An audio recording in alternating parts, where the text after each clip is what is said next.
हिमांशु भी हमारे सहयोगी जुड़े हैं तमाम जानकारी के साथ। हिमांशु, आप तस्वीरें दिखा रहे थे, अब मैं आपसे सिरे से समझना चाहूंगी क्योंकि सुबह से हम संभल पर अपडेट लगातार अपने दर्शकों को दे रहे हैं।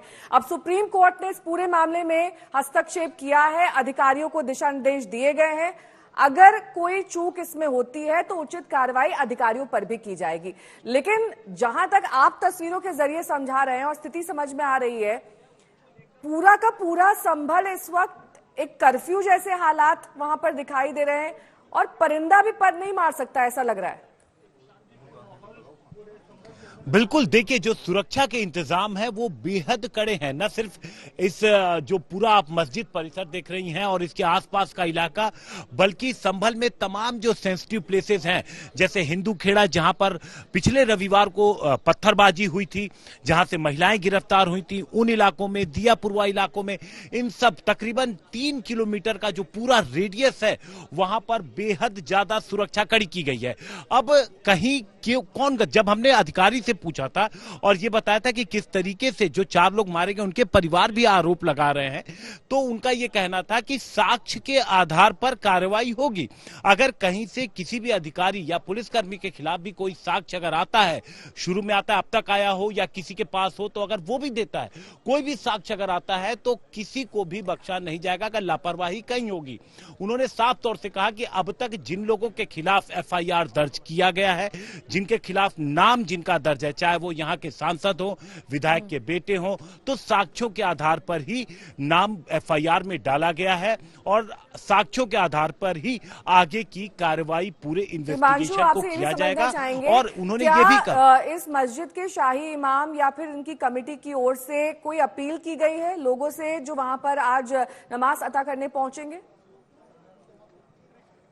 बिल्कुल, देखिए ये अपील रोज की जा रही है नेहा। कल सुबह अपील की गई थी कि आज जुमे के दिन ज्यादा लोग यहां ना आए, सिर्फ लोकल लोग आए, और साथ ही साथ जो आसपास की दुकानें थी, जो ग्राउंड जीरो था, जो इस गेट के ठीक बैक साइड पे है, वहां की दुकानें नहीं खुल रही थी, तो क्लियर एक अपील की गई थी इमाम की तरफ से कि आप लोग दुकानें खोलें, न रोक है न किसी तरीके का माहौल में कोई किसी तरीके का डर या कुछ गड़बड़ है, तो आप बिल्कुल दुकानें खोलें, पटरी को, जीवन को सामान्य करें।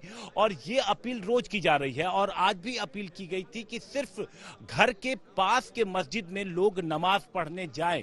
और यहां के लिए तो एक क्लियर मैसेज था कि शाही जामा मस्जिद पर ज्यादा भीड़ नहीं करनी है, यहां पर सिर्फ वो लोग पहुंचे जो आसपास के लोग हैं, जो रेगुलर आते हैं, और दूर के लोग ना आए, किसी तरीके का बाहरी लोग ना पाए, बदइंतजामी ना हो, इसके लिए यहां पर बाहरी लोग ना आए, इसके लिए क्या इंतजाम किए गए हैं हिमांशु? क्योंकि पिछली बार भी हमने देखा था जब दंगे भड़के थे तब ज्यादातर बाहरी लोग वहां पर थे, ऐसा कहा गया प्रशासन की ओर से। बिल्कुल, तो इस बार देखिए ये जो आप सीढ़ी पे देख रहे हैं सामने जो मौजूद है और ऊपर सभी लोग, ये सभी लोग वो हैं जो लोकल लोग हैं, मस्जिद कमेटी से जुड़े हुए हैं, और इन लोगों को इसलिए तैनात किया गया है वॉलंटियर के तौर पर कि ये लोग जो लोकल लोग हैं, जो इस इलाके के रहने वाले हैं, उनकी पहचान कर सके। इसके बावजूद भी अगर ये किसी की पहचान नहीं कर पा सकते, आज संदेह होता है, तो किसी का भी I card, Aadhaar card check किया जा सकता है। और ये सिर्फ गेट की तस्वीर है, अगर यहां से आप ऊपर जाते हैं तो ऊपर फिर मेटल डिटेक्टर है, मेटल डिटेक्टर के बाद अंदर सिक्योरिटी के भी लोग मौजूद हैं जो पूरी तरीके से जांच हो जाने के बाद अंदर जाने दे रहे हैं। अब आप देखिए इंटरनेट यहां पर चल नहीं रहा नेहा, तो जब इंटरनेट नहीं चल रहा, तो जो आज जुमे का दिन है और तमाम लोग जब अपनी अपनी घर के आसपास की मस्जिदों में जाएंगे तो पूरे दिन की कोर्ट की जो कार्रवाई है वो उनको अपडेट मिलेगा। तो प्रशासन के लिए भी एक राहत की बात है, जो एकदम से उनको कंट्रोल कर रहे हुए थे पिछले एक हफ्ते से, लेकिन एक डर प्रशासन को था कि कहीं हालात फिर से न खराब हो, और यही वजह है कि पूरे हफ्ते सख्ती रही। तो आज जिस तरीके से कोर्ट में अपडेट्स हुए हैं, उसकी वजह से प्रशासन ने भी राहत की सांस ली है। ठीक है, संजय शर्मा मेरे सहयोगी भी जुड़े हैं तमाम जानकारी के साथ। संजय, देखिए सुप्रीम कोर्ट के सख्त निर्देश हैं प्रशासन को कि प्रशासन शांति व्यवस्था बहाल रखे, लेकिन इसके साथ निष्पक्ष रहना भी जरूरी है। यानी कि कोर्ट के संज्ञान में ये मामला है कि जब इससे पहले दंगे भड़के तो प्रशासन पर आरोप लगे थे कि वो निष्पक्ष नहीं थे। जी हाँ, बिल्कुल। कोर्ट ने ये साफ किया है कि प्रशासन को निष्पक्ष रहना चाहिए, कानून व्यवस्था की स्थिति सही रहनी चाहिए, किसी तरह का भी कोई भी अप्रिय घटना नहीं होनी चाहिए। इसके लिए प्रशासन को ताकीद की गई है और ये अपने आप में बड़ी बात है। इसके हम कितने मतलब कोई भी दर्शक है वो अपने अपने हिसाब से अर्थ निकाल सकते हैं। कुछ लोगों को ये लग सकता है कि कोर्ट ने एहतियाती तौर पर प्रशासन से कहा है कि वो निष्पक्ष रहे और किसी भी पक्ष को ये ना लगे कि दूसरे के पक्ष में प्रशासन है। प्रशासन को बिल्कुल एक निगाह से सबको देखना चाहिए। सबसे बड़ी चीज है कि कानून और व्यवस्था की स्थिति मेंटेन रहनी चाहिए। कानून और व्यवस्था मेंटेन रहेगी तो ये इस तरह के आरोप भी नहीं लगेंगे। जैसे ही कानून व्यवस्था गड़बड़ होती है तभी आरोप लगते हैं कि पुलिस और प्रशासन इनकी तरफ ज्यादा झुका हुआ या इनकी तरफ ज्यादा झुका हुआ, इनकी तरफ से काम कर रहा है। तो ऐसे में कोर्ट ने अपनी तरफ से पूरी कोशिश की है और ऑर्डर किया है जिसके मुताबिक कि सारी चीजें मेंटेन रहें। अब आगे जो भी इस मामले में सुनवाई होगी वो 19 नवंबर का जो आदेश है निचली अदालत। जिम्मेदार कौन है भाई, उनको तो तय करना पड़ेगा। हम बार बार करेंगे सिटिंग जज से आप जांच कराइए।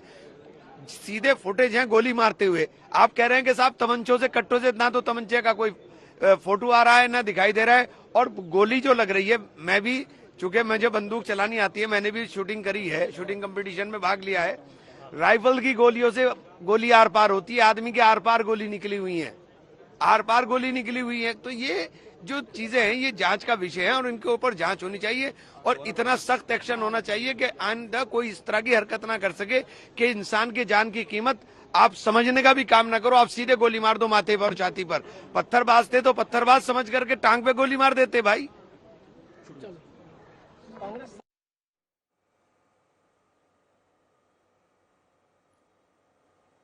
तो कांग्रेस सांसद इमरान मसूद के गंभीर आरोप आप सुन रहे थे। कुमार अभिषेक मेरे सहयोगी जुड़े हुए हैं। कुमार, हाईकोर्ट से थोड़ा इतर इमरान मसूद के इस बयान पर बात कर लेते हैं।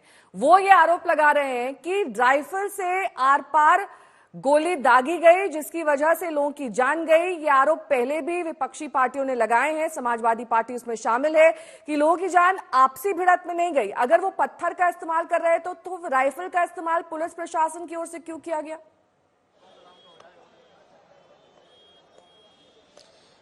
और देखिए नेहा, पुलिस लगातार इस बात से इनकार कर रही है कि किसी भी तरीके से पुलिस के किसी हथियार से कोई गोली चली है या उससे मौत हुई है।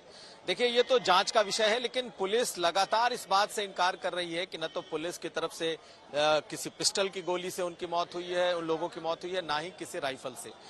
जिस बात की तरफ इमरान मसूद इशारा कर रहे हैं, उनका कहना है कि ऐसी जबकि सरकार की तरफ से कहा गया है कि ये जो कट्टे और तमंचों की गोली लगी है जो मरे हैं उनको, और उसी पर उनका रिएक्शन है कि ऐसा कैसे हो गया कि गोली आर पार हो गई और वो खुद शूटिंग के कई मामलों में वो भाग लेते रहे हैं, निशानेबाज रहे हैं, इसलिए उन्हें मालूम है।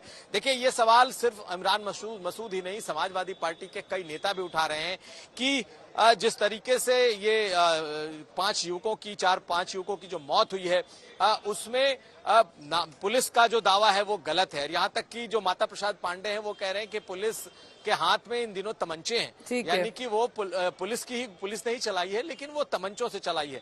तो बहुत तरह के आरोप प्रत्यारोप है। मुझे लगता है जब तक फुल प्रूफ जांच नहीं होगी, जिस तरीके से आज जांच ऑर्डर किया गया है कि बाकायदा एक न्यायिक जांच आयोग का गठन किया गया है और उसमें पूर्व डीजीपी और पूर्व न्यायाधीश शामिल किए गए, इसके बाद इस बात का खुलासा होगा। कुमार अभिषेक और हमारे तमाम सहयोगी बने हुए हैं, तमाम अपडेट्स हमको संभल और हाईकोर्ट सुप्रीम कोर्ट से जुड़ी हुई बता रहे हैं। लेकिन इस बीच ये समझना होगा कि संभल में हालात इस वक्त भी बेहद नाजुक बने हुए हैं। कर्फ्यू जैसे हालात हैं वहां पर और किलेबंदी मस्जिद के इर्द गिर्द कर दी गई है।